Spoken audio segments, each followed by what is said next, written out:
Every generation's gone through challenges. It was a learning situation for all of us.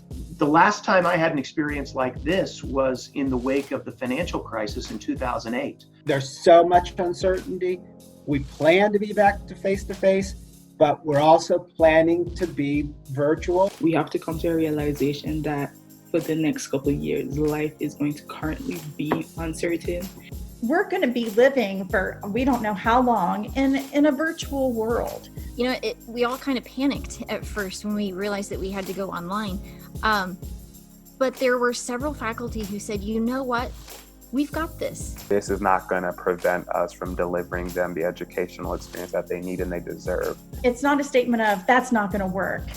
It's more the mentality of how can we make this work? We made it work because there is a joy in learning. We used our technology in a meaningful way. Things like Zoom, Microsoft Teams, Google Hangouts. I'm honestly a little excited to see the creativity that our faculty can put into their classes. As an instructor, I can set the students up into their groups, put 3 or 4 students together, let them work, and then I can move back and forth, very similar to the framework that I would do if I was in a face-to-face class. So I've really seen faculty step up and make their classes even better than they were before.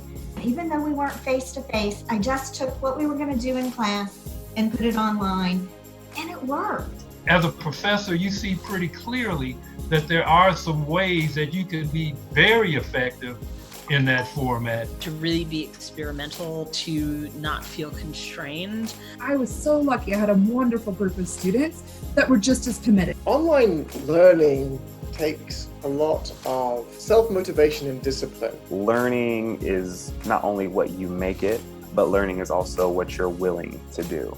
But it ultimately just comes down to my own desire to get the same level of education. Students who are ready to make that leap did very well, and I saw students I was just looking at grade books and saw students whose grades improved after the shutdown. Building that self-discipline and that self-motivation to work, that's actually one of the most important skills that you'll be building through your college education. And like I said, give it a shot. Give it a shot. There are so many positive things about learning online. Not only that, but we have a desire to make sure that our students are getting out of here on time. You are going to get the same standard and quality of educational excellence here at Wichita State that you would under any other circumstance.